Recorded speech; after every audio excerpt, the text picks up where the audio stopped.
దేవుడు నామానికి మహిమ కలుగును గాక. దేవుడు చాలా గొప్ప గొప్ప విషయాలు మనతో మాట్లాడుతున్నాడు. సంఘాన్ని ఏ ప్రణాళిక చేత ఉద్దేశించుకున్నానో, సంఘానికి ఉన్న అధికారం ఏంటో, సంఘానికున్న బలం ఏంటో, శక్తి ఏంటో దేవుడు మనతో మాట్లాడుతున్నాడు. రాజులైన యాజక సమూహంగా దేవుడు మనల్ని పిలుచుకున్నాడు, ప్రతిష్ఠించుకున్నాడు. ఏ రోజైతే నువ్వు యేసుక్రీస్తును అంగీకరించావో, బాప్టిజం తీసుకున్నావో, యేసయ్యే నా దేవుడు అని మనస్ఫూర్తిగా మనస్సులోంచి గ్రహించావో, ఆ రోజే నువ్వు యాజకుడుగా ప్రతిష్ఠింపబడ్డావు. యాజకుడు అన్న మాటకు అర్థం దేవునికి ప్రజలకు మధ్యవర్తి. ఎవరికి? దేవుడికి ప్రజలకు మధ్య ఉండే మధ్యవర్తి. ఈ మధ్యవర్తి దేవుడి మాటలను ప్రజలకు అందిస్తాడు, ప్రజల మొరను దేవుడికి అందం చేస్తాడు. దేవుడు ఇచ్చే సమాధానాన్ని బట్టి ప్రజల జీవితాలను సరిచేసేవాడు అనమాట ఈ యొక్క యాజకుడు.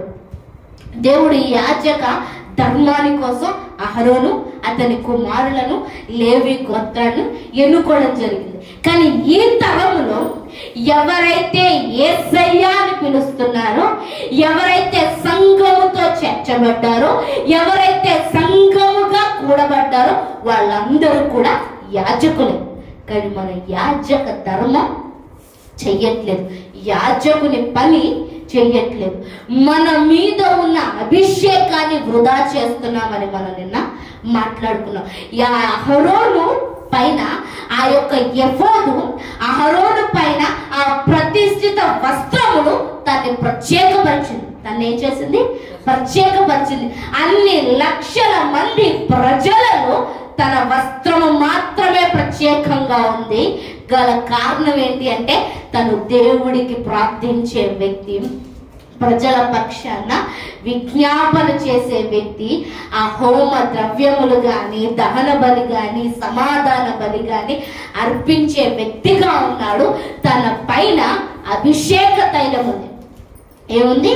అభిషేక తైలం ఉంది. అలాగే ఈ నూతన నిబంధనలో మనందరి పైన యేసు రక్తం ఉంది, మనందరి పైన రక్షణ వస్త్రం ఉంది.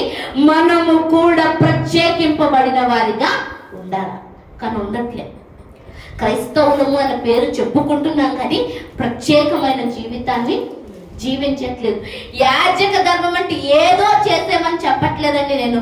మినిమం క్వాలిటీ ప్రార్థన, ప్రజల గురించి ప్రార్థించే జీవితం, ప్రజల పక్షాన విజ్ఞాపన చేసే జీవితం.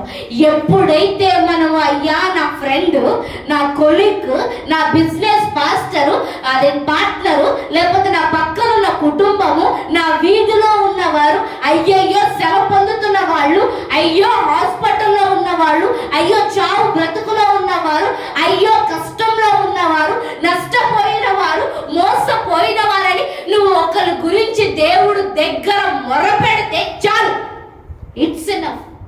జీవితానికి అదే ఎక్కువ అంటాను నేను. అందరూ అందుకే పిలువబడ్డాం, అందరూ అందుకే పిలువబడ్డాం. కానీ మన ప్రార్థనలు ఎక్కడ ఆగిపోతున్నాయి అంటే, మన గుమ్మం లోపలే ఆగిపోతున్నాయి. ఎక్కడ ఆగిపోతున్నాయి? గుమ్మం లోపలే ఆగిపోతున్నాయి. అందుకే ఇన్ని సంవత్సరాలు ఉన్న జీవితం వద్దు. రానున్న 10 సంవత్సరాలు చాలా గొప్పవి. మళ్ళీ చెప్తున్నాను, రిపీట్, రానున్న 10 సంవత్సరాలు చాలా గొప్పవి. వీటిని ఉజ్జీవపు దినాలు అంటారు, పరిశుద్ధాత్మ దినాలు అంటారు. రానున్న 10 సంవత్సరాల్లో సంఘం చాలా గొప్పగా హెచ్చింపబడుతుంది. రానున్న 10 సంవత్సరాల సంఘం చాలా గొప్పగా పెరుగుతుంది. అన్ని సంఘాలు, మన చర్చ్ కూడా విత్-ఇన్ 10 years లో చాలా గ్రేట్నెస్ గొప్పగా మనం చూడబోతున్నాం. అసలు అదేంటి, ఆ స్ప్రెడ్నెస్ కానీ, ఆ ఎదుగుదల కానీ, ఆ కార్యాలు కానీ, అద్భుతాలు కానీ, ఆ మిరాకిల్స్ కానీ, వండర్స్ కానీ, చాలా ప్రభుత్వాన్ని కూడా కదిలించే అద్భుతాలు జరగబోతున్నాయి. ప్రభుత్వాలు కూడా అదేంటి తట్టుకోలేనంత భీకరమైన అద్భుత కార్యాలు సంఘం ద్వారా సంఘంలో జరగబోతున్నాయి. ఆ 10 సంవత్సరాల తర్వాత శ్రమ మొదలవుతుంది. ఎంటైర్ వరల్డ్, భారతదేశానికి కాదు, ఎంటైర్ వరల్డ్ శ్రమలు మొదలవబోతున్నాయి. అవి ఎలా ఉంటాయో, ఆ స్టార్టింగ్ స్టేజ్ ఎట్లా ఉంటుందో కూడా మనం క్యాలిక్యులేట్ చేయడం. నేను శ్రమ గురించి మాట్లాడట్లేదు. ఈ 10 సంవత్సరాలు నువ్వు కట్టబడితే, ఈ 10 సంవత్సరాలు నువ్వు చేయాల్సిన పని చేస్తే, ఈ 10 సంవత్సరాలు ఆత్మీయంగా ఎదిగితే, ఈ 10 సంవత్సరాలు నువ్వు దేవుడితో అంటు కట్టుబడి ఫలించడం మొదలు పెడితే, ఈ 10 సంవత్సరాలు పరిశుద్ధాత్మతో నువ్వు ఆ కార్యాల్లో పాలు పంచుకుంటే, నెక్స్ట్ సంవత్సరాలన్నీ కూడా ధైర్యంగా బ్రతికేస్తావు, నిలబడతావు. గాలి వచ్చినా, తుఫాను వచ్చినా, నిన్ను ఎగరగొట్టే ఎలాంటి పరిస్థితులు, భయంకరమైన స్థితులు, శ్రమలు వచ్చినా కానీ నువ్వు తట్టుకుంటావు, నిలబడతావు. అనేక మందికి ఆశ్రయాన్ని ఇస్తావు, నీడవుతావు. అనేక మందికి ఏమిస్తావు? ఆశ్రయాన్ని ఇస్తావు. నీడ అంటే నువ్వు కాపాడుతావు. ఈ 10 సంవత్సరాలు నిన్ను కట్టుకోలేదనుకో, దీని పరిశుద్ధ కాలం, పరిశుద్ధాత్మ కాలం అంటారు. ఎస్, ఇట్స్ ఎ ప్రొఫెట్, ఇది ప్రాఫెసీ, ప్రవచనం. ఇది ఊరికేదో అంచనా వేసి చెప్పేయట్లేదు. ఇదంతా కూడా ప్రవచనం. రానున్న 10 సంవత్సరాలు సంఘానికి ఒక ఆశీర్వాదం అని చెప్పాలా. ఈ 10 సంవత్సరాల్లో కానీ నువ్వు ఎదిగితే, పరిశుద్ధాత్మకు లోబడితే, అనేక మంది నెక్స్ట్ నువ్వే బ్రతికిస్తావు, అనేక మందికి నువ్వే స్వస్థపరుస్తావు, అనేక మంది నువ్వే పైకి లేవనెత్తుతావు, అనేక మందికి ఆశ్రయాన్ని ఇస్తావు, ఓదార్పునిస్తావు, బలం అవుతావు, శక్తి అవుతావు, అనేక మందికి ఆహారాన్ని కూడా పంచిపెడతావు. అనేక మందికి ఆహారాన్ని. నేను అబద్ధమేం చెప్పట్లేదు. లాస్ట్ ఇయర్ ఈ టైంకి బిఫోర్ నేను చెన్నైలో ఉంటే ప్రార్థన టైంలో ఒకరు చేయి ఒకరు పట్టుకొని ప్రార్థించండి అని చెప్పారు, ప్రవచించండి అని చెప్పారు. అయితే తెలియని ఒక అమ్మాయి చేయబట్టుకున్నాను. నేను అమ్మాయి దగ్గర నిల్చున్నాను. చూడగానే దేవుడు నాకు ఒకటే చూపించాడు. అమ్మాయి నిలబడి డబ్బులు, శాలరీలు ఇవ్వటం చూపించాడు. నేను ఒకటే మాట అన్నాను, దేవుడు నిన్ను నిలబెట్టుకొని శాలరీలు ఇవ్వబోతున్నాడు అమ్మా అన్నాను. నవ్వింది. నేను చదువుకున్న చదువు 10th స్టాండర్డ్. అదేంటి, నేను చదువుకున్న చదువుకి లేకపోతే ఏ ఉద్యోగంలో నన్ను ఎక్కడ పెడతారు, నేనెక్కడ శాలరీలు ఇస్తాను, నేనేంటి, ఇంపాసిబుల్ అని. It's not my word, it's not Jyoti word. Jyoti దగ్గర నుంచి వస్తున్న మాట కాదు, దేవుడి దగ్గర నుంచి వస్తున్న మాట అని చెప్పారు. 2 రోజుల క్రితం అమ్మాయి మా ఇంటికి వచ్చింది. అమ్మాయి ఎవరో నాకు తెలియదు. ఇంటికి వచ్చిన అమ్మాయి ఒకటే మాట అంది. మీరు అప్పుడు, నేను అమ్మాయి మొహం కూడా మర్చిపోయాను. అమ్మాయి నాకు అన్ని గుర్తు చేసింది. ఆ టైంలో, ఆ ప్లేస్లో, చెన్నైలో మీరు నా దగ్గరకు వచ్చారు, నా చెయ్యి పట్టుకున్నారు, శాలరీలు ఇస్తారన్నారు కదా. పోయిన సంవత్సరం అంతా నేను అందరికి శాలరీలు ఇచ్చాను. నేను ఆఫీస్లో నాకు అసలు ఆ పొజిషనే కాదు, కానీ నన్ను ఆ పొజిషన్లో పెట్టి అందరికి శాలరీలు ఇప్పించారు. నా చదువు కానీ నాకు అంత స్థితి లేదు, కానీ దేవుడు నన్ను నిలబెట్టుకున్నాడు. ఎందుకు ఈ మాట చెప్తున్నానంటే, దేవుడు ఎలాంటి అసాధ్యమైన కార్యాలు చేయగలడు. ఏమో, నువ్వు కానీ నిలబడితే, దేవుడితో అంటు కట్టబడితే, నువ్వే కొంతమందిని పోషిస్తావేమో, నువ్వే కొంతమందికి ఆధారం అవుతావేమో, నువ్వే కొంతమందికి నిదర్శనం అవుతావేమో, నువ్వే కొంతమందిని ఓదార్చి కొంతమందికి ఇచ్చేవాడిగా తలగా ఉంచబోతున్నాడు దేవుడిని. ఎందుకు అంటే, మన యాజకులు సంఘాన్ని దేవుడు ఎంత ప్రేమిస్తున్నాడు, ఎంత ఆధిక్యతనిస్తున్నాడంటే, అసలు ఇంకో విషయం చెప్పాలంటే, ఆయన నువ్వు సమానం అన్నంత, అంతే కదా. ఆయన మన శరీరం, ఆయన శిరస్సు. తల ఎక్కువ, చెయ్యి ఎక్కువ అంటే 2 సమానమే అంటారు. ఏది ఎక్కువ? 2 సమానమే. తల ఎక్కువ లేకపోతే కాలు ఎక్కువ అంటే 2 సమానమేనండి. రెండిట్లో ఏది లేకపోయినా కానీ జీవితం లేదు. అలాగే ఈ రోజు దేవుడు అంత సమానత్వాన్ని సంఘానికి ఇచ్చాడు. అంత సమానత్వాన్ని, అంత ఆధిక్యతను, అంత బలాన్ని, శక్తినిచ్చాడు. తలలో ఏ రక్తం ప్రవహిస్తుందో చేతిలో కూడా అదే రక్తం ప్రవహిస్తుంది. బ్రెయిన్ సెల్స్ లో ఏ రక్తము, ఏ నరాలైతే పైనుంచి ఉంటాయో కింద కాళ్ళలో కూడా ఆ నరాలే, ఆ బ్లడ్ పాస్ అవుతూ ఉంటాయి. ఈరోజు నువ్వు అటాచ్ చేయబడితే అదే శక్తితో దేవుడు నిన్ను నడిపించబోతున్నాడు, అదే బలముతో దేవుడు నిన్ను నడిపించబోతున్నాడు. నువ్వే కొంతమంది జీవితాలను నడిపించే ఆధిక్యతను దేవుడు ఇవ్వబోతున్నాడు. ఏంటి అని మన పాస్ చూడద్దు. పాత కాలంలో మన జీవితం ఎంత రోతగా ఉన్నప్పుడు వచ్చినప్పటికీ, ఎంత చిన్న స్థితిలో, తక్కువ స్థాయిలో, అవమానింపబడి స్థితిలో ఉన్న దాన్ని ఏమి ఆలోచించదు. కానీ రాబోతున్న దినాల్లో దేవుడు నిన్ను తలగా ఉంచబోతున్నాడు. రాబోతున్న దినాల్లో దేవుడు నిన్ను ఒక తలగా, పైవానిగా ఉంచబోతున్నాడు. ఎందుకు అంటే ఒక్కటే, నీ మీదున్న అభిషేకం యాజక అభిషేకం. నీ మీదున్న వస్త్రాలు రక్షణ వస్త్రాలు. నీ మీదున్న వస్త్రాలు ప్రార్థించే వస్త్రాలు. నీ మీదున్న వస్త్రాలు దీవించే వస్త్రాలు. లాస్ట్ టైం మనం మాట్లాడుకున్నాం, ఎప్పుడైతే అహరోను దేవుని సన్నిధిలో ఉండి ఉండి బయటకు వచ్చాడో, ఆయన చేతులెత్తి దీవిస్తే దేవుడు కనిపించాడంట. అంతేనా? చదువుకున్నామా మళ్ళీ ఒకసారి? లేవికాండము 9వ అధ్యాయం 6వ వచనం. లేవికాండము 9వ అధ్యాయం 6వ వచనం, పేజ్ నెంబర్ 87. లేవికాండం 9వ అధ్యాయం 6వ వచనం. మోషే, మీరు చెయ్యవలనని యెహోవా ఆజ్ఞాపించినది ఇదే, అట్లా చేయుడి, అప్పుడు యెహోవా మహిమ మీకు కనబడును. యెహోవా మహిమ అంటే నథింగ్ బట్ గాడ్, ఆయనే అని మనం మాట్లాడుకున్నాం. లాస్ట్ వచనం 23వ వచనం. మోషే 22వ వచనం. అప్పుడు అహరోను పాప పరిహార్థ బలిని, దహన బలిని, సమాధాన బలిని అర్పించి ప్రజల వైపునకు తన చేతులెత్తి వారిని దీవించిన తరువాత దిగి వచ్చాను. మోషే అహరోనులు ప్రత్యక్షపు గుడారములోనికి పోయి వెలుపలకు వచ్చి ప్రజలను దీవింపగా యెహోవా మహిమ ప్రజలందరికీ కనబడెను. యెహోవా సన్నిధి నుండి అగ్ని బయలు వెళ్ళి బలిపీఠమును మీదనున్న దహన బలి ద్రవ్యమును, క్రొవ్వును కాల్చివేసెను. ప్రజలందరూ దాన్ని చూచి ఉత్సాహధ్వని చేసి సాగిలపడిరి. ఎవరు కనిపించారంట? ఎవరు కనిపించారంట? యెహోవా మహిమ కనిపించిందంట. అంటే ఏంటి? దేవుడు కనిపించాడు. ఒక యాజకుడు ఎప్పుడైతే ప్రార్థన చేసి ప్రజల పక్షాన సమాధాన బలులు, అదేంటి ప్రజల పక్షాన దహన బలులు, ప్రజల పక్షాన అదేంటి పాప పరిహార్థ బలి ఎప్పుడైతే ఇవి అర్పించి బయటికి వచ్చి చేతులెత్తి ప్రజలను దీవిస్తాడో వాళ్ళందరూ దీవించబడ్డారు.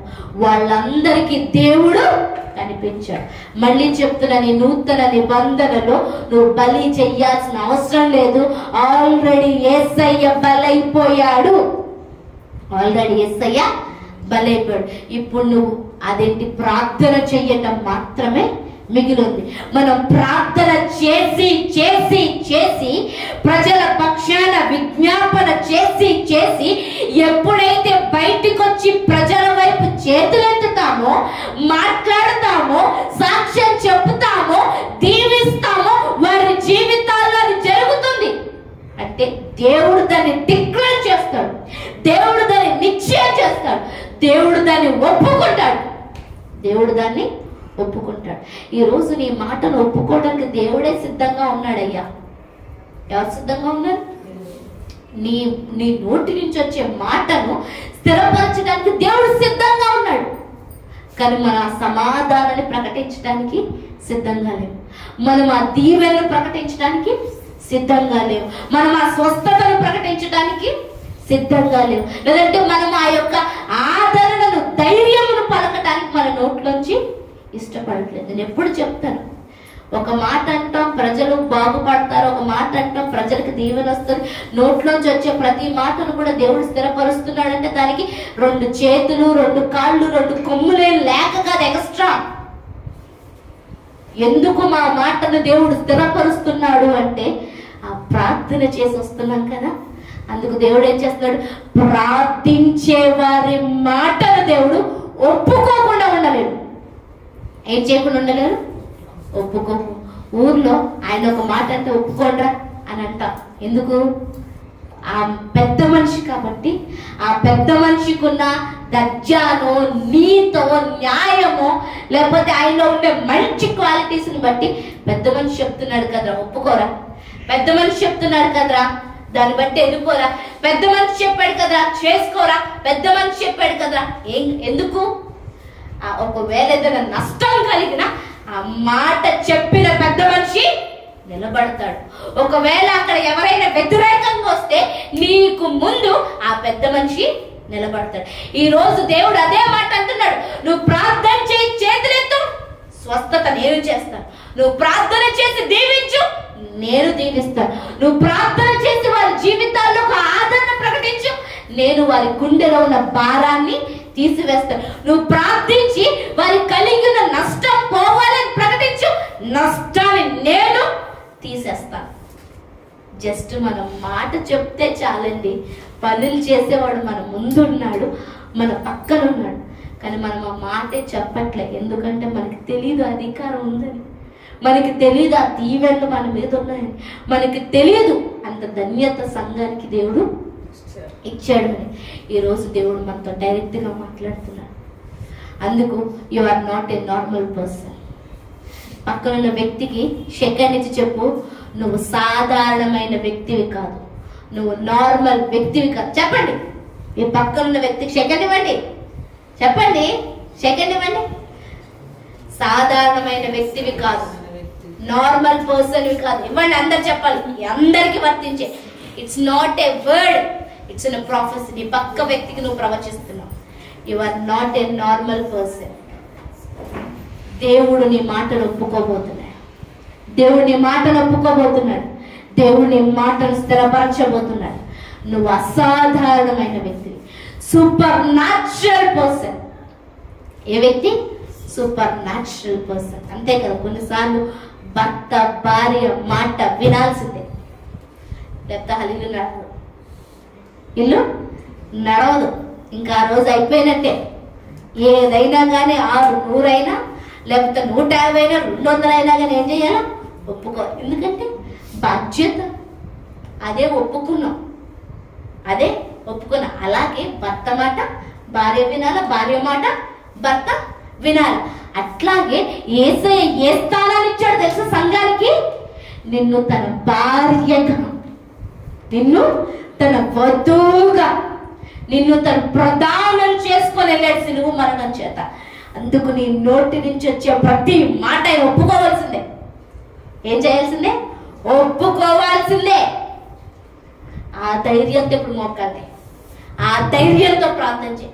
చాలాసార్లు మనం అనుకుంటాం, ఇన్ని సంవత్సరాలు చేశాను, ఏమయ్యింది? ఇన్ని సంవత్సరాలు ప్రార్థన చేసిన అది అవ్వలేదే, ఇన్ని సంవత్సరాలు దేవుడు మమ్మల్ని ఆదుకోలేదే, ఇన్ని సంవత్సరాలు లేదంటే ఆ వారి జీవితంలో ఏమవ్వలేదే, ఇన్ని సంవత్సరాలు ప్రార్థనలు వృధా అయిపోయాయి కదా. అందుకని చాలాసార్లు మనం మోకాలయ్యాం. కానీ ఇప్పుడు దేవుడు నీతో చెప్తున్నాడు, ఇన్ని సంవత్సరాలు నువ్వు చేసిన ప్రార్థనలు వృధా కాలేదు. ఇన్ని సంవత్సరాలు నువ్వు ఎవరి గురించి మొరపెట్టావో అవన్నీ కూడా నువ్వు చూడబోతున్నావు. లెక్క వడ్డీతో సహా దేవుడు కార్యాలు చేయబోతున్నాడు. ఒకరి జీవితం మంచిగా అవ్వాలని ప్రార్థన చేస్తావేమో ఇన్ని సంవత్సరాలు, దేవుడు వడ్డీని దాన్ని తగిలించబోతున్నాడు. అంటే గొప్పగా నువ్వు జస్ట్ బాగు చేయమనే అడిగావు, కానీ దేవుడు గొప్ప చేయబోతున్నాడు. దేవుడు ఏం చేయబోతున్నాడు? గొప్ప చేయబోతున్నాడు. దేవా గర్భాన్ని తెలు, గర్భాన్ని తెలు, గర్భాన్ని తెలు అని నువ్వు ఇన్ని సంవత్సరాలుగా ప్రార్థన చేసావేమో, కానీ ఇప్పుడు దేవుడు వడ్డీతో దాన్ని, అంటే దానికి అర్థం ఏంటి తెలుసా? ఆ గర్భం నుంచి వచ్చిన వాళ్ళు అనేక మందికి దీవెనకరంగా మారబోతున్నారు. అంతే కదా. రాహేలు, లేయా పెద్ద అక్క, రాహేలు చిన్నామె. లేయాకి పిల్లల మీద పిల్లలు ఉన్నారు, తన దాసులకి పిల్లల మీద పిల్లలు ఉన్నారు, కానీ రాహేల్కి పిల్లలు లేరు. ఏడుస్తుంది ఏడుస్తుంది ఏడుస్తుంది ఏడుస్తుంది. ఎన్ని సంవత్సరాలు? ఇంచుమించు 11 సంవత్సరాలు 12 సంవత్సరాలు ఆమె ప్రార్థన చేసింది. అప్పుడు యోసేపు పుట్టాడు. అప్పుడు యోసేపు పుట్టాడు. పుట్టినోడు మామూలుగా ఉన్నాడా? పుట్టినోడు మామూలుగా ఉన్నాడా? ప్రపంచాన్ని ఏలే అభిషేకంతో, ప్రపంచమే మాట వినే స్థానంలో, ఆఖరికి ఆ దేశపు రాజు కూడా నువ్వు చెయ్యెత్తితేనే నేను చెయ్యెత్తుతా, నువ్వు అన్న మాట నేను వింటా అని శిరస్సు వంచాడండి. అంత గొప్ప అభిషేకంతో దేవుడు ఆలస్యం చేస్తున్నాడంటే అక్కడ అభిషేకాన్ని యాడ్ చేస్తున్నాడు. దేవుడు ఆలస్యం చేస్తున్నాడంటే నీ బ్యాంక్ అకౌంట్ లో ఇంట్రెస్ట్ తో కూడా దాన్ని వెయ్యబోతున్నాడు. దేవుడు ఆలస్యం చేస్తున్నాడంటే గొప్పదేదో బయటికి రాబోతుంది. గొప్పదేదో బయటికి రాబోతుంది. అందుకని ఆలస్యం జరిగింది కదా, వినలేదు కదా, అవ్వలేదు కదా అని మోకాలేయడం మానేయొద్దు. ప్రార్థన చేస్తూనే ఉండు, ప్రార్థన చేస్తూనే ఉండు. ప్రజలకు దేవుడు కనిపించబోతున్నాడు, ప్రజలకు కార్యాలు కనిపించబోతుంది. నువ్వు మాట్లాడితే ప్రజలకే దీవెన వచ్చినప్పుడు దేవుడు నిన్ను ఊరికి వదిలేస్తాడా? ఊరికి వదిలేస్తాడా? ఊరికి వదిలేస్తాడా? అస్సలా. దేవుడు చాలా నమ్మకస్తుడండి. ఆయన ఎవరి రుణం ఆయన దగ్గర పెట్టుకోడు, ఎవడి రుణం కూడా ఆయన దగ్గర. మనం అంటాం కదా, ఎంత చేసావురా, నీ రుణం నేను ఎలా తీర్చుకోగలను, మనం తీర్చుకోలేమో. కానీ దేవుడికి తెలుసు ఎట్లా ఇవ్వాలి, దేవుడికి తెలుసు ఏ టైంలో ఇవ్వాలి, దేవుడికి తెలుసు ఏ టైంలో ఇస్తే బాగుంటుందో. అలాగున దేవుడు నిన్ను హెచ్చించబోతున్నాడు. ప్రార్థించే చేతులంట పరిస్థితులు మార్చే చేతులంట. ప్రార్థించే చేతులు, మన చేతులు ఎత్తితేనంట మన చేతిలో భూషణ కిరీటం, రాజకీయ మకుటాన్ని ఉంచాడంట దేవుడు. ప్రార్థించే వాళ్ళ శిరస్సు పైన రాజకీయ మకుటం ఉంటుంది. ప్రార్థించే వారి చేతిలో భూషణ కిరీటం అంటే ఏంటి? ఇంత ఇప్పుడు లేదు కానీ రాజుగారి అంతకు ముందు స్థానాల్లో ఆ టైంలో రాజుగారి చేతిలో ఒక దండం ఉండేది. ఆ దండం ఎవరి మీద చూపిస్తే వాళ్ళు దయ పొందేసినట్టే, ఆ దండం ఎవరి మీద చూపిస్తే వాళ్ళు శిక్షకు పాత్రలు అన్నట్టే. ఆ దండం అదేంటి దేని మీద పెడితే ఇంకా అది పాస్ అయిపోయినట్టే. ఈ రోజు దేవుడు ఏమంటున్నాడు తెలుసా? ఆ దండాన్ని నేను నీ చేతికి అప్పచెప్పాడంటున్నాడు. ఎవరికి అప్పచెప్పాడంట? సంఘానికి అప్పచెప్పాడంట. యెషయా 62వ అధ్యాయంలో ఉంటది, నీ చేతిలో రాజకీయ మకుటం, భూషణ కిరీటాన్ని నేను నీ మీద పెట్టాను. అంటే ఇప్పుడు ఎవరి చేతిలో ఉంది? దేవుడి చేతిలో లేదు రాజకీయ మకుటం. ఆ దండం ఎవరి చేతిలో ఉంది? సంఘం చేతిలో ఉంది. కాకపోతే సంఘం ఉపయోగించట్లేదు. ఏం చేయట్లేదు? మనం ఉపయోగించట్లేదు. నష్టం మనకి. మన చేతిలో ఉన్న ఆపదలో మనల్ని కాపాడే అస్త్రాలు ఉపయోగించకపోతే మనమే బలైపోతాం, శత్రువుకి మనమే బలైపోతాం. ఈ రోజు సంఘం చేతిలో అధికారం ఉంది, సంఘం చేతిలో రాజకీయ మకుటం ఉంది, ఆ కిరీటం ఉంది. కానీ మనం దాన్ని ఏం చేయట్లేదు, ఉపయోగించట్లేదు. ఉపయోగించే విధానం ఓన్లీ వన్ థింగ్, ప్రార్థన. ప్రార్థన. నిజంగా దేవుడు ఎప్పుడు ఒక మాట అంటాడు, నువ్వు ఇంట్లో ఉండి, రూములో ఉండి, మూలన పని మనిషిగా ఉండి ప్రార్థన చేసినా కానీ నీ మాట చెప్పున దేశాన్ని పరిపాలిస్తాను. ఏం చేస్తాను? నీ మాట చెప్పున దేశాన్ని పరిపాలిస్తాను. దేవుడు తన సేవకుల్ని లేకపోతే ప్రార్థించే వాళ్ళ రుణాన్ని ఉంచుకోడు, ప్రార్థించే వాళ్ళ రుణాన్ని ఉంచుకోడు. నిజంగా ఇది ఒరిజినల్గా జరిగిన సాక్ష్యం అండి. ఒక అమ్మాయి అంట, అదేంటి ఇంట్లో ఉంది, ఒక చిన్న పసిబాలుడు, తల్లిదండ్రులు లేరంట, మరి అనాథగా ఉన్నాడు. అయితే అప్పటికే 2-3 రోజులు అయిపోయింది, ఎలాంటి అది ఆహారం పుచ్చుకోలేదు, చాలా ఆకలిస్తుంది, ఇంకా ఏం చెయ్యాలో తెలియని స్థితిలో అలా రోడ్డు మీద నడుచుకుంటూ వెళ్ళి ఒక ఇల్లు కనిపిస్తే డోర్ కొడతాను, తినడానికి ఏమైనా ఉంటే ఇవ్వండి అని అడుగుతాను, ఇస్తే తిని బ్రతుకుతాను లేదంటే చచ్చిపోతాను అని నిర్ణయం తీసుకొని ఇంటికి వెళ్ళి ఆ డోర్ కొట్టాడంట. ఆ డోర్ కొడితే అమ్మ ఆకలేస్తుంది అనగానే ఆ అమ్మాయి ఇంట్లో ఏమున్నాయో తెలియదు కానీ ఒక పెద్ద గ్లాస్ నిండా పాలు తీసుకొని వచ్చిందంట. పాలు తీసుకొని ఇవ్వగానే ఆ అబ్బాయి పాలు తాగేసి వెళ్ళిపోయాడు. అయితే ఆ శక్తి బలము వల్ల 2-3 రోజులు 4 రోజుల్లో బ్రతుకున్నాడు. తర్వాత తనకి చదువుకునే అవకాశం వచ్చింది, గొప్పవాడయ్యాడు. ఎంత గొప్పవాడయ్యాడంటే ప్రపంచంలోనే పేరు పొందిన డాక్టర్ అయ్యాడు. ప్రపంచంలోనే పేరు పొందిన డాక్టర్ అయ్యాడు. ఆయన అపాయింట్మెంట్ కోసం 6 నెలలు 3 నెలలు ముందే అపాయింట్ చేసుకుంటే ఆయన వచ్చి సర్జరీ చేస్తాడు. ఆపరేషన్ చేస్తాడు అనమాట, హార్ట్ ఆపరేషన్, హార్ట్ స్పెషలిస్ట్. అంత తొందరగా దొరకదు. అయితే అట్లాగా పెద్దవాడయ్యాడు. అయితే ఈమె ప్రార్థించే ఈ తల్లి సహాయం చేసిన ఈ అమ్మాయి ఉంది కదా, ఒక 20-30 సంవత్సరాల తర్వాత అనారోగ్యంగా ఉండి హాస్పిటల్కి వెళ్తే, గుండె బాలేదమ్మ పరిస్థితి, ఆపరేషన్ చేయాలి నీకు అని చెప్పారంట. ఒక్కతే, ఎవరూ లేరు. ఎంత అవుతుందంటే ఎన్నో లక్షలు చెప్పారంట. అది కూడా నీకు ఆపరేషన్ చేయాలంటే ఎవరో గొప్ప డాక్టర్ రావాలి. ఆయన రావాలంటే 3 నెలలు 6 నెలలు టైం పడుతుంది. మరి మేము అప్రూవ్ తీసుకోవాలి, అపాయింట్మెంట్ తీసుకోవాలంటే ఇన్ని లక్షలు కట్టాలా, అప్పుడే ఆయన వస్తాడు, అది చెయ్యాలి అనేసి ఆ హాస్పిటల్ వాళ్ళు చెప్పారంట.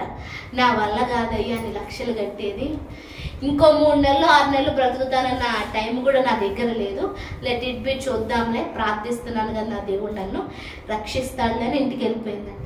ఇంటికి వెళ్ళిపోయి ప్రార్థన చేస్తూ ఉందంట. అయితే 2 రోజుల తర్వాత ఒక మధ్యరాత్రి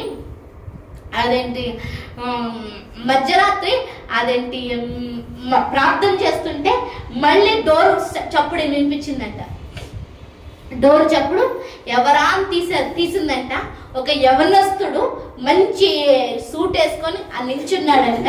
ఏమయ్యా అంటే, నా ఫ్లైట్ మిస్ అయిపోయిందమ్మా, నేను కారులో బయలుదేరాను, మధ్యలో కారు ట్రబుల్ ఇచ్చింది, ఇప్పుడు ఈ వానలో ఎటెల్లలో నాకు అర్థం అవ్వట్లేదు, కొంచెం నాకు ఈ రాత్రి పడుకోవడానికి అవకాశం ఇస్తావా అని అడిగాడంట ఆయన.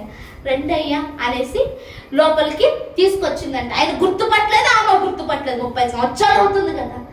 అయితే లోపలికి రాగానే, అయ్యా ఆకలేస్తుందా, ఏమైనా తింటావా అనేసి ఒక పెద్ద గ్లాస్ నిండా పాలు తీసుకొచ్చి ఇచ్చిందంట.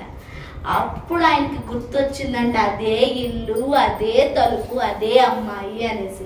ఆయన ఏం మాట్లాడలేదంట. పొద్దుటే లేచి రెడీ అయిపోయి అప్పుడు మాటలో సంభాషణలు వస్తే, ఇలా హార్ట్ ఆపరేషన్ చెయ్యాలంట అయ్యా, ఇన్ని లక్షలు అవుతుందంట, ఎవరో పెద్ద డాక్టర్ రావాలి, ఎవరో పెద్ద డాక్టర్ రావాలంట, నా దగ్గర అంత టైం లేదు, ఎంతకాలం ఆయన 6 నెలలకో 3 నెలలకో వస్తాడంట, అంతకాలం బ్రతుకుతానో లేదో తెలీదు, అన్ని డబ్బులు కూడా నా దగ్గర లేవంటే, అమ్మా ఏం కాదు, నీ రుణం దేవుడు ఊరికనే వదిలేయడు అనేసి చెప్పేసి వెళ్ళిపోయాడంట. హాస్పిటల్ నుంచి ఫోన్ వచ్చిందంట, అమ్మా మీరు ఏ డాక్టర్ కోసం అయితే ఎదురు చూస్తున్నారో, ఏ అపాయింట్మెంట్ కోసం ఎదురు చూస్తున్నారో, ఏ డబ్బులు లేక మీరు ఆగిపోయారో, ఆ డాక్టర్ మిమ్మల్ని రమ్మంటున్నారమ్మా అని అనగానే అన్ని సర్దుకొని వెళ్ళిందంట. వెంటనే ఆపరేషన్ చేస్తారంట, అది బాగుపడ్డదంట. అయితే అయ్యా మరి బిల్లు ఎంత అయ్యా, మరి నా దగ్గర ఏమి లేదు, ఉన్నా 1 కిలో అమ్మేద్దాం అనుకున్నాం, బిల్లు ఏంటి చూపియండి అంటే ఒక పేపర్ మీద బిల్లు మీద రాయబడిందంట. బిల్లు ఎంత అంటే, ఒక గ్లాస్ పాలు విలువ. ఆమె అర్థం కాదు, గ్లాస్ పాలు ఏంటి, గ్లాస్ పాలకు ఆపరేషన్ చేయడం ఏంటి. అప్పుడు డాక్టర్ వచ్చి అన్నాడంట, ఆ రోజు నా చిన్నతనంలో గ్లాస్ పాలు ఇచ్చి నన్ను బ్రతికించావు కదా, దానికి ప్రతిఫలం ఈ రోజు నేను డాక్టర్ అయ్యి నీకుండనే బాగు చేసే స్థితిని దేవుడు నాకు ఇచ్చాడు. అందుకే వాక్యంలో రాయబడి ఉంటది, దేవుడు దాసుడని నువ్వు ఇంట్లోకి వచ్చి గ్లాసుడు చల్లీలిస్తే చాలు, నువ్వు దాసుడని ఇవ్వట్లే, దేవుడు బిడ్డని ఇస్తున్నావు కదా, దాని ప్రతిఫలాన్ని నేను తిరిగిస్తాను. అట్లాంటిది నువ్వు మోకాళ్ళేసి ప్రార్థన చేస్తుంటే, దేశం అంతటి కోసం నువ్వు విజ్ఞాపన చేస్తుంటే, దేవుడు వదిలేస్తాడా నిన్ను? దేవుడు వదిలేదు.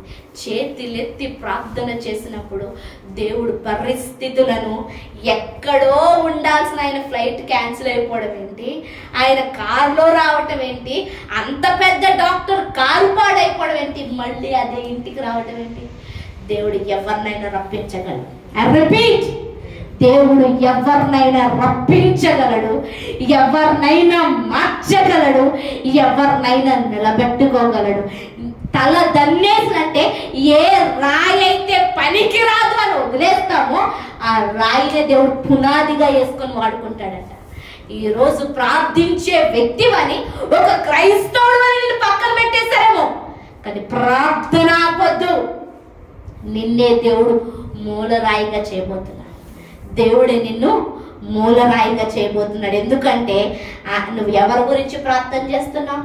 ఆయన పొజిషన్లో నిలబడ్డావు, ఆయన పొజిషన్లో ఎప్పుడైతే అహరోను చేతులెత్తి ప్రార్థించాడో ప్రజలు దేవుడి మహిమను చూశాడు. ఇంకో 2 వాక్య భాగాలు చూద్దాం. చేతులెత్తి ప్రార్థన చేసినప్పుడు ఏమైందో ద్వితీయోపదేశ కాండము 21వ అధ్యాయం 15వ వచనం చూద్దాం.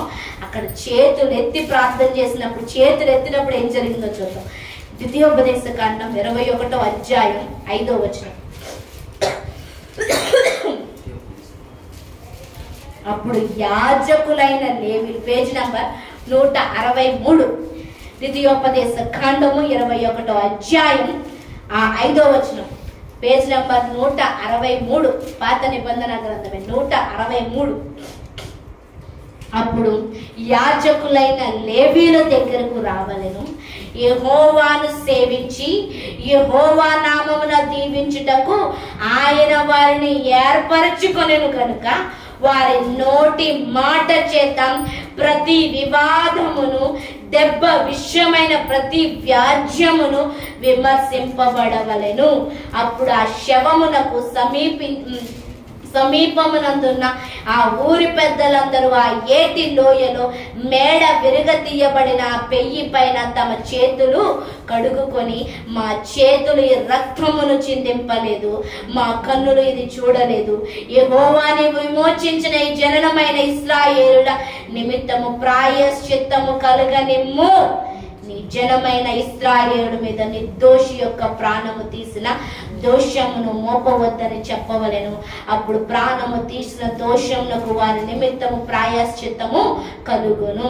అట్లు నీవు యెహోవా దృష్టికి యథార్థమైనది చేయనప్పుడు నీ మధ్య నుండి నిర్దోషి యొక్క ప్రాణము విషయమై దోషము పరిహరించదవు. దోషాలు పరిహరింపబడుతున్నాయి. ఎవరు?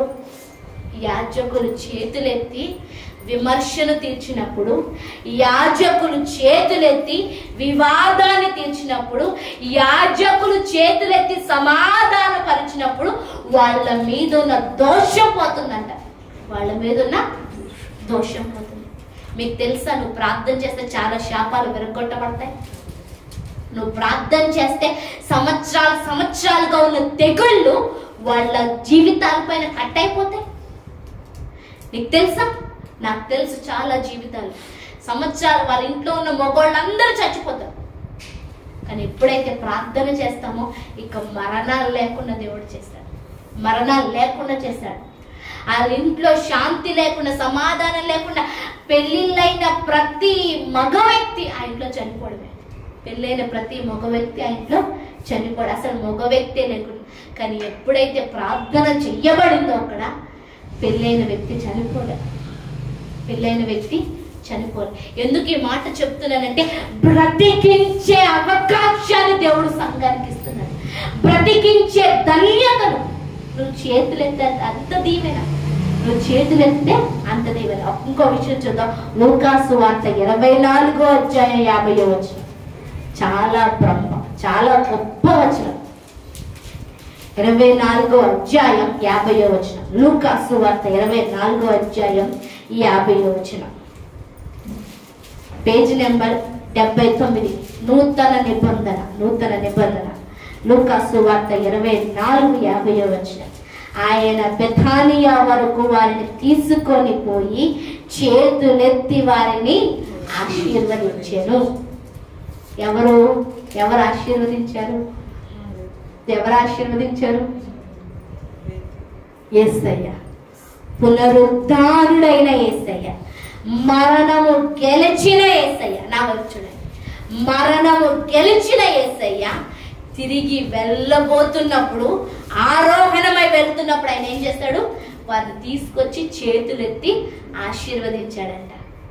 అంటే ఇప్పుడు ఈ స్థానాన్ని ఎవరికి ఇచ్చాడు? నేను చేతులెత్తి ఆశీర్వదించానయ్యా, ఇంకా నెక్స్ట్ నువ్వు చేతులెత్తి ఆశీర్వదించు అంటాం కదా. ఇప్పుడు పెళ్ళైన తర్వాత కొడుకు కోళ్ళు ఇంటికి వచ్చిన తర్వాత అప్పుడు ఏమంటాం? ఇప్పటి వరకు మేము నడిపించామమ్మా, ఇంటి బాధ్యత, ఇక నుంచి నువ్వు నడిపించు. ఒక ఏజ్ వచ్చిన తర్వాత, ఒక సర్టెన్ జ్ఞానం, మెచ్యూరిటీ వచ్చిన తర్వాత కొడుక్కి, కోడలికి, బిడ్డలకి ఆ స్థానాన్ని ఇస్తాం. ఈరోజు యేసయ్య అదే అంటున్నాడు.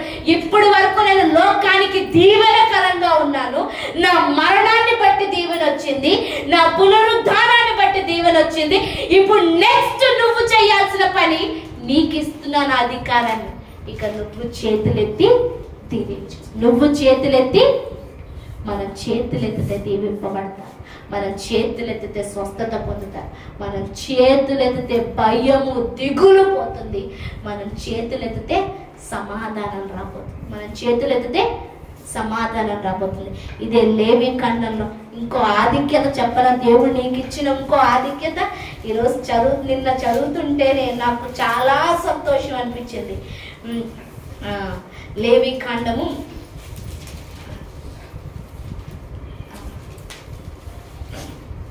10వ అధ్యాయం 12వ వచనం నుంచి 15వ వచనం వరకు నేను కింద నుంచి అదంతా బాగుంటుంది. 12వ వచనం నుంచి నేను చదువుతున్నాను. లేవి కాండము 10వ అధ్యాయం 12వ వచనం. అప్పుడు మోషే అహరోనుతోను మిగిలిన అతని కుమారుడైన ఎలియాజరు ఈతామారుతోను ఇట్లా, నేను మీరు యెహోవా హోమ ద్రవ్యములో మిగిలిన నైవేద్యమును తీసుకొని అది పొంగకుండా బలిపీఠము దగ్గర తినుడి, అది అతి పరిశుద్ధము. యెహోవా హోమ ద్రవ్యములో నుండి అది నీకును నీ కుమారులకు నియమింపబడిన వంతు కావున మీరు పరిశుద్ధ స్థలములో దాన్ని తినవలను. నేను అట్టి ఆజ్ఞను పొందితిని. మరియు అల్లాడించు బోరను ప్రతిష్ఠితమైన జబ్బను మీరు అనగా నీవును నీ తోటిపాటి నీ కుమారులను నీ కుమార్తెలను పవిత్ర స్థలములో తినవలను. ఏలయనగా ఇశ్రాయేలీయులు అర్పించు సమాధాన బలులలో నుండి నీకును నీ కుమారులకు నియమింపబడిన వంతులు హోమ ద్రవ్య రూపమైన క్రొవ్వును గాక యెహోవా సన్నిధిని అల్లాడించబడిన దానిని అల్లాడించినట్లు ప్రతిష్ఠితమైన జబ్బను అల్లాడించు బోరను తీసుకుని రావలను. నిత్యమైన కట్టడి చొప్పున అవి నీకును నీ కుమారులకును చెందును. ఇట్లా యెహోవా ఆజ్ఞాపించారు. ఏమంటున్నాడు? హోమ బలి, అదేంటి హోమ ద్రవ్యంలో నుండి నీకును నీ కుమారులకు వంతునిచ్చారంటున్నాడు. ఎవరు వంతు? ఎవరు వంతు? చదువుతుంటే మీకు అర్థమైందో లేదో. ఎవరు వంతు? ఎవరు వంతు? దేవుడికి అర్పించిన నైవేద్యంలో, దేవుడికి అర్పించిన పదార్థంలో దేవుడు నీకు నాకు వంతించాడు. అర్థమవుతుందా? అక్కడ అదే అంటున్నాడు, what belongs to God that is God. దేవుడికి సంబంధించింది దేవుడిదే.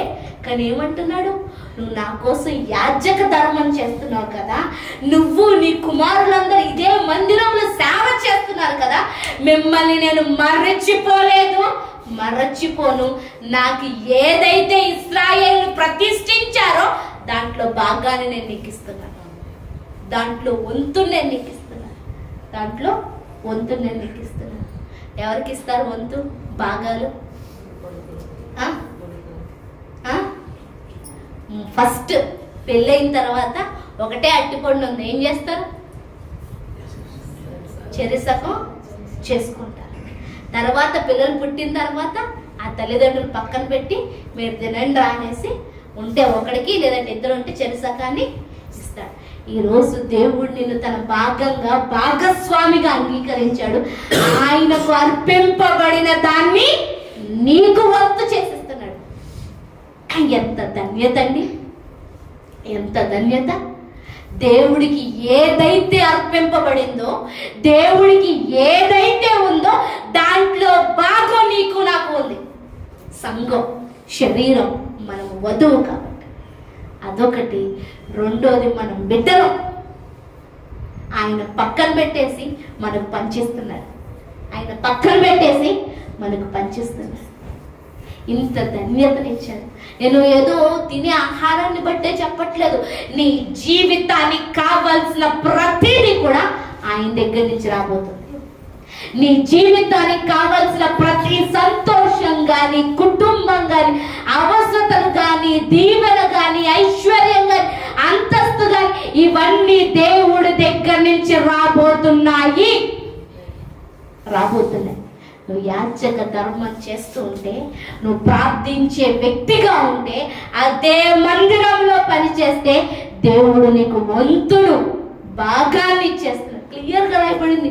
నీకు మాత్రమే అని చెప్పట్లేదు, నీకును నీ కుమారులకును నీ కుమార్తెలకు కూడా. అబ్బా, అప్పుడే 1000 సంవత్సరాల క్రితం తన కుమారుల్ని కుమార్తెల్ని మర్చిపోలేని దేవుడు ఈ నూతన నిబంధనలో యేసుక్రీస్తు ప్రాణం పెట్టిన తర్వాత నిన్ను నీ బిడ్డల్ని మర్చిపోతాడా? అస్సలు మర్చిపోడు. నిన్ను నీ కుటుంబాన్ని విడిచిపెట్టేవాడు కాదు. ఆయన అన్యాయస్తుడు అస్సలు కాదు. న్యాయం చేసే గొప్ప దేవుడు, న్యాయం చేసే మంచి తండ్రి. వంతుల ప్రకారం అంటాం కదా, రే నాకు పక్షపాతం లేదురా, పెద్దోడెంతో చిన్నోడంతే. ఇప్పుడు బిడ్డల పక్షాన కనుక కొన్నిసార్లు మన పక్షపాతం చూపిస్తుంటాం, కానీ దేవుడు పక్షపాతం అస్సలు చూపించాడు.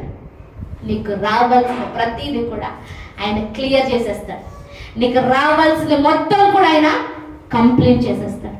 ఈరోజు దేవుడు అంటున్నాడు, what belongs to me that belongs to you. నాకు ఏదైతే అర్పింపబడిందో, ఏదైతే సంబంధించిందో దాంట్లో నేను నీకు భాగాన్ని ఇస్తున్నాను. అది అధికారం కానీ, ఐశ్వర్యం కానీ, ఘనత కానీ, అర్హత కానీ, ఆయుష్ కానీ, ఏదైనా అనుకో, దేవుడికి కలిగిన అన్నిట్లో నీకు బాగా ఉంది. ఈరోజు ఆయన వాక్యం చెప్తుంది, పాత నిబంధనలోనే భాగం ఇస్తే నూతన నిబంధనలో సర్వం ఇచ్చేశాడు. మళ్ళీ చెప్తున్నాను, పాత నిబంధనలో వంతు పార్ట్ భాగం ఇస్తే నూతన నిబంధనలో సర్వం ఇచ్చేశాడు నీ కోసం. అంటే ఇక కంప్లీట్ అధికారం, అభిషేకం అన్ని నీ మీద ఉన్నాయి. అందుకే యేసయ్య దీవిస్తే ఎలా దీవించబడ్డారో నువ్వు దీవిస్తే అలా దీవించబడబోతున్నారు. యేసయ్య మాటకి ఎంత విలువ ఉందో నీ మాటకు కూడా అంత విలువ ఉండబోతుంది. యేసయ్యకి ఎంత ఘనత ఉందో ఆయన వారసుడిగా నీకు కూడా ఆ ఘనతను ఇవ్వబోతున్నాడు దేవుడు. కానీ మనం ఉండాల్సింది యాజకుడిగా, ఆయన సంఘంగా, ఆయన వారసులుగా మనం చేయాల్సింది ప్రార్థన. చేయాల్సిందేంటి? ప్రార్థన. ఈ వాక్యాన్ని ఇక్కడ వినేసి ఈ గుమ్మం దాటిన తర్వాత వదిలేసి వెళ్ళిపోవద్దు దయచేసి. దేవుడు మాట్లాడుతున్నాడంటే అది ఇచ్చేవాడు.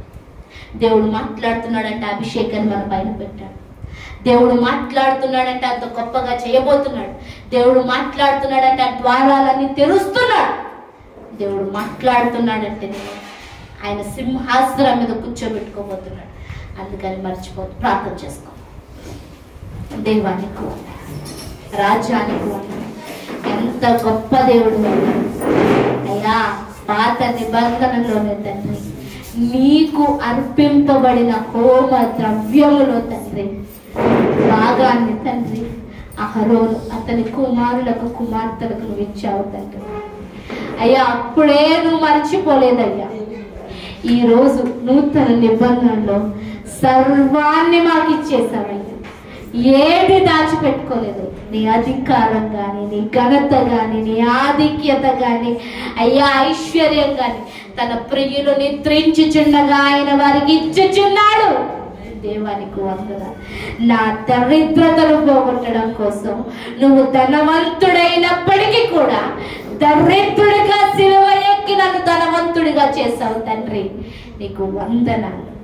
ఏ యోగ్యత లేదయ్యా చేతులెత్తి దీవించటానికి, కానీ నీ రక్తముతో నన్ను అభిషేకించి రక్షణ వస్త్రములను ధరింపజేసి తండ్రి ఈ రోజు చేతులెత్తి దీవించడానికి తండ్రి మమ్మల్ని ఎన్నుకున్నావు.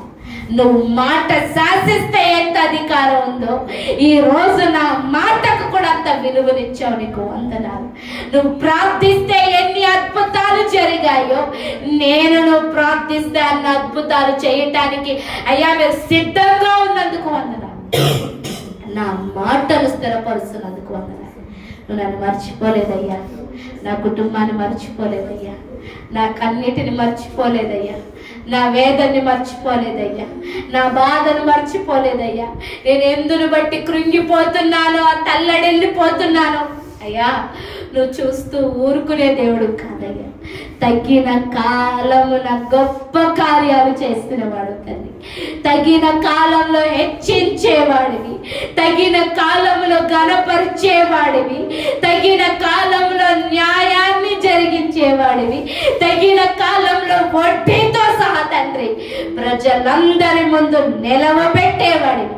నా సొత్తు, నా ప్రజలు, నా జనము అని తండ్రి అందరి ముందు నిన్ను నువ్వు చూపించుకునే దేవుడు.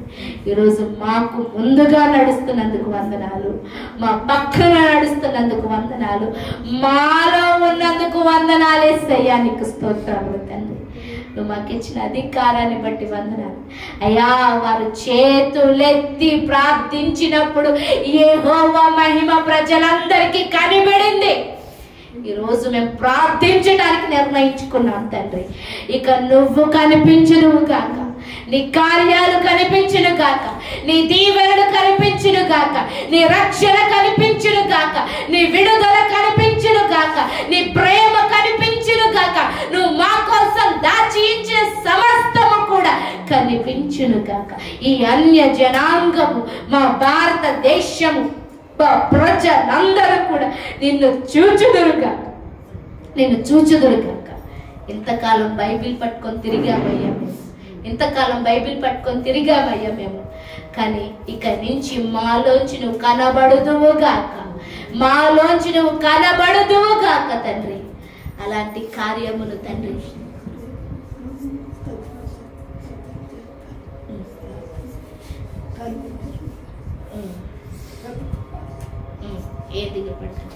దేవానికి స్తోత్రములు తండ్రి. ఆ గొప్ప కార్యాలు మీరు చేస్తున్నందుకు వందనాలు అయ్యా. అనుష సిస్టర్ని రక్తం కింద తీసుకొస్తున్నారు.